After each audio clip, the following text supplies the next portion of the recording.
Ya, saya mau coba demoin aplikasi yang dibuat Adit di sini. Udah di commit ke sini, udah di push. Nah, pertama kita clone dulu ke directory di sini.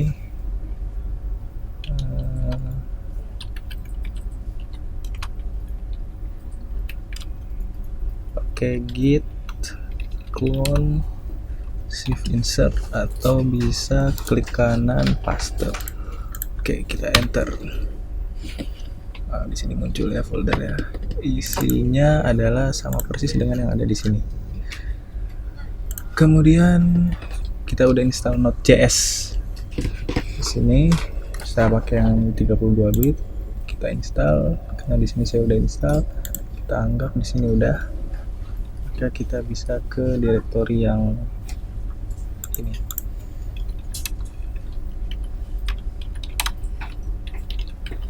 Kalian motornya dipakai nggak? Enggak. Ada helmnya nggak? Oke.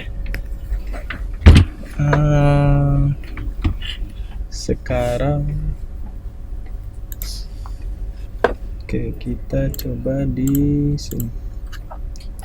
Kita anggapnya udah install npm ya, npm install di directory yang baru di sini, npm install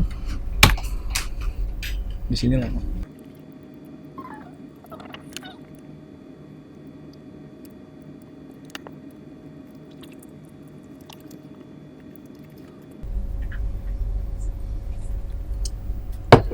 Oke, udah selesai. Sekarang kita bisa npm run dev. Oke, disinilah aplikasinya sudah kita full screen. Ini, tapi di sini loginnya belum. Sign in. Ini dia buatan Adit. Di sini udah ada 2 launcher, manajemen SP dan shipment. Oke. Oh, kita klik dulu. Manajemen SP di sini ada menunya dashboard, pelatihan, tempat pelatihan mitra, responden penting, pedoman, ada pedoman teknis, pedoman aplikasi. Kita klik, baru isinya ininya aja ya, baru teksnya aja. Tempat pelatihan, nanti bisa tambah tempat pelatihan, entry. Oke nih, dengan waktu 2 hari ini udah termasuk hebat, sangat hebat.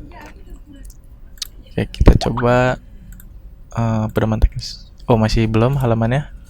Terus pedoman aplikasi juga masih belum. Kita logout dulu. Coba tadi loginnya bisa pakai sembarang ya. Shipment. Oh, shipmentnya masih belum. Nggak apa-apa, cepet nih udah termasuk. Oh, maaf. Oke. Itu kita matikan. Sini Ctrl C. Ya, terminate. Yes. Oke, di sini localhost-nya mati. Oke, itu aja dulu.